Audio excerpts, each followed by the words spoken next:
Hello అండి, welcome to మాది lessons. ఈరోజు మనము 6 నుంచి 10 వరకు ఎక్కువగా ఇంగ్లీష్ గ్రామర్లో ఏపీ టెట్కి సంబంధించి ఈ అలంకారాల గురించి అడుగుతున్నారండి. ఆ అలంకారాలు రకాలు అనేవి చూద్దాం రండి.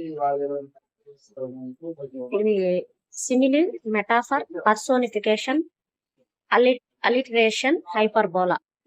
ఇవి ఎక్కువగా అడిగే అలంకారాలు. వీటి వివరణ కూడా ఇప్పుడు చూద్దాం ఈ వీడియోలో రండి. సిమిలి రెండు వేరు వస్తువులను లేదా వ్యక్తులను ప్రత్యక్షంగా పోల్చటం. ఇక్కడ ఈ అలంకారాన్ని మనం గుర్తుపట్టాలంటే ఎలాగంటే, వాక్యంలో లైక్ లేదా యాజ్ అనే పదాలు ఉంటాయి. ఈ పదాలు కనుక ఉన్నాయంటే అది సిమిలి అని మనం గుర్తించవచ్చు. అంటే సిమిలి అంటే తెలుగులో ఉపమాలంకారం, పోలిక చెప్పటం అన్నమాట. He fights like A lion, అతను సింహం లాగా పోరాడాడు. లైక్ అనేది వచ్చింది. అలాగే her heart is as cold as ice, ఆమె హృదయము మంచు వలె చల్లనైనది. ఒలే, లాగా, ఇవన్నీ ఉపమాలంకారానికి ఉదాహరణలు కదండి. ఇది సిమిలి.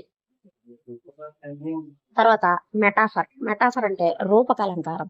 తెలుగులో రూపకలంకారం అంటే ఏంటి? రెండు వస్తువులకి మధ్య భేదం లేనట్టు చెప్పటం అన్నమాట. అది ఇది సేమే అన్నట్లు చెప్పటం. అదే ఇంగ్లీష్ లో కూడా మెటాఫర్ అంటే రెండు వస్తువుల మధ్య పోలిక ఉంటుంది కానీ పరోక్షంగా ఉంటుంది. లాగా అని చెప్పకుండా ఇదే నిజం, అదే ఇది అని చెప్పటం అన్నమాట. ఇందులో లైక్, యాజు అనేవి ఉండవు, నేరుగా ఐడెంటిఫై చేస్తారు. ఉదాహరణలు చూద్దాం. The camel is the ship of the desert. ఒంటె ఎడారి ఓడ. ఒంటె ఓడ లాంటిది అనలేదు, నేరుగా ఒంటె ఓడ అనేసారు. Life is a roller coaster. జీవితం ఒక రోల్ పోస్టర్. తర్వాత పర్సోనిఫికేషన్ అంటే మానవీకరణ అలంకారము. ఈ అలంకారం ప్రత్యేకత ఏంటంటే, ప్రాణం లేని వస్తువులకు లేదా జంతువులకు మనుషుల గుణాలను ఆపాదించటం. ప్రాణం లేని వస్తువులకు లేదా జంతువులకు మనుషుల గుణాన్ని ఆపాదించి చెప్తారు అనమాట. ఉదాహరణకు, the wind whispered in my years. The wind అంటే గాలి నా చెవిలో గుసగుసలాడిందంట. గాలికి ఈ మానవ లక్షణం, గుసగుసలాడటం అనేది మానవ లక్షణం కదా, దీన్ని ఆపాదించాడు కాబట్టి ఇది personification. The stars dance playfully. నక్షత్రాలు ఆనందంగా నాట్యం చేశాయి. తర్వాత అల్లిటరేషన్ అంటే ఉద్యానప్రాస. ఒకే వాక్యంలో పక్కనే ఉండే పదాల యొక్క మొదటి హల్లు శబ్దం పునరావృతం కావటం. She sells seashells by the seashore. ఇక్కడ ఎస్ అనే శబ్దం రిపీట్ అయింది. The big black bear bit a big back bug. B అనేది రిపీట్ అయింది కాబట్టి ఇది ఉద్యానప్రాసం. తర్వాత హైపర్బోలి అంటే అతిశయోక్తి అలంకారం. ఉన్నదానికంటే చాలా ఎక్కువగా అతిగా చెప్పటమే అతిశయోక్తి అలంకారం. I am so hungry, I could eat a horse. నాకు ఎంత ఆకలిగా ఉందంటే ఒక గుర్రాన్నైనా సరే నేను ఇప్పుడు తినేయగలను. ఇది అసాధ్యం, కేవలం ఆకలి తీవ్రతను చెప్పడానికి వాడారు. She cried an ocean of tears. ఆమె సముద్రమంత కన్నీళ్లు కార్చిందంట. తర్వాత ఒనమాటోపియా అంటే ధ్వని అనుకరణ. శబ్దాలను తెలియజేసే పదాలను వాడటం. ఇక్కడ ద బజ్జింగ్ బీ, జుంకారం చేసే తేనెటీగ. ఇక్కడ the book fell with a థర్డ్. హబ్ అనే హబ్బుమని, ఇక్కడ జుజి అని ఈ సౌండ్ ని తెలియజేస్తాయి అన్నమాట. ఇక్కడ చూడండి, ఒనమాటోపియా ఈ అలంకారం, ధ్వని అనుకరణ అలంకారంలో ఏంటంటే వస్తువులు, జంతువుల యొక్క సహజ శబ్దాలను పదాలుగా మార్చి రాయటం అనమాట. ఇక్కడ వాక్యంలో ప్రాణం లేని వస్తువులు శబ్దం చేస్తున్నప్పుడు అభ్యర్థులు పర్సోనిఫికేషన్ అని కన్ఫ్యూజ్ అవుతారు. కానీ ప్రాణం లేని వస్తువులైనా సరే అది చేసే ఓన్ శబ్దాన్ని ఉనమాపొడ్డోనియా అని అంటాం అనమాట. చూడండి, ఇక్కడ ఉదాహరణ చూడండి. The snake hissed in the grass. పాము బుస కొట్టింది. ఇక్కడ ద క్లాక్ గోస్ టిక్ ఇక్కడ గడియారం టిక్ టిక్ అంటుంది. ఇది కూడా సరే అదే అలంకారం అన్నమాట, ధ్వని అలంకారం.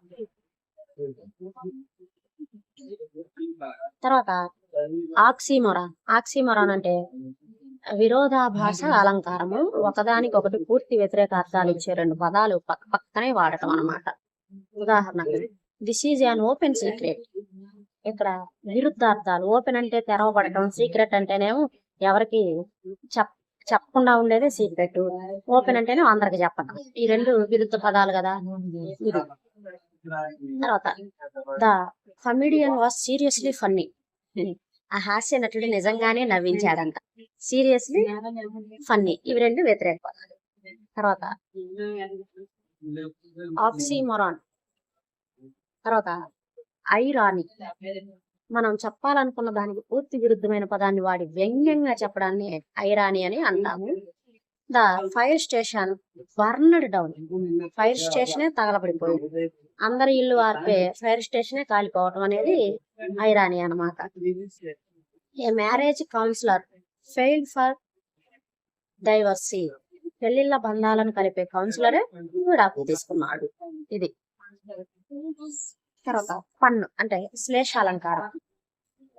ఒకే పదానికి రెండు వేరు అర్థాలు వచ్చేలా వాడి హాస్యాన్ని పుట్టించడమే పన్ను. An ambassador is an honest man who lies abroad for the good for his country. ఇక్కడ లైస్ అంటే అబద్ధాలు చెప్పడం మరియు నివసించడం అనే రెండు అర్థాలు వస్తాయి. తర్వాత సిమిల్ట్యూడ్, ఇమాజినరీ. ఎలాంటి అలంకారాలు వాడకుండా కేవలం పదాల ద్వారా ఒక అందమైన దృశ్యాన్ని చదివే వారి కళ్ళ ముందు ఉంచటం. The autumn leaves fell softly on the wet muddy ground. శరదృతువు ఆకుల తడి బురద నేలపై మెల్లగా రాలాయి.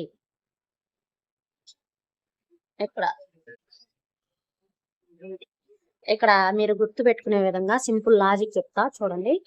హైపర్బోలా అంటే అతిశయోక్తి, గోరంతను కొండంత చేతకు. ఒనోమాటోపోనియా అంటే ధ్వని అనుక, గలగల, డబడబా లాంటి శబ్దాలు.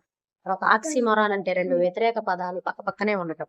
ఇరానీ అంటే వ్యంగ్యోక్తి, వ్యంగ్యోక్తి, ఊహించిన దానికి రివర్స్ లో జరగటం అన్నమాట.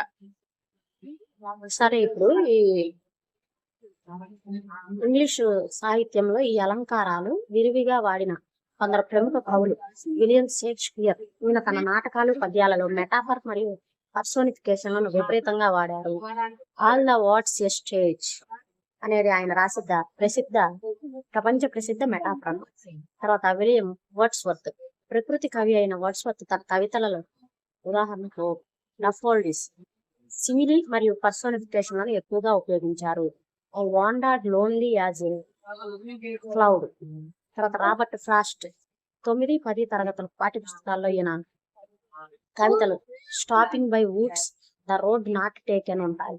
ఈయన మెటాఫర్ ని అంతర్లీనంగా వాడటంలో దిట్ట. ఇవి అలంకారాలు అన్నమాట. ఇంగ్లీష్ లో అలంకారాలకి సంబంధించి ఇంపార్టెంట్ వీడియో, దాని వివరణ. వీడియో కనుక నచ్చినట్టయితే లైక్ చేయండి, షేర్ చేయండి, అలాగే మన ఛానల్ని సబ్స్క్రైబ్ చేసుకోండి. ఇంకా మీకు ఏదైనా ఇన్ఫర్మేషన్ కావాలంటే కామెంట్ చేయండి. Okay, thank you for watching.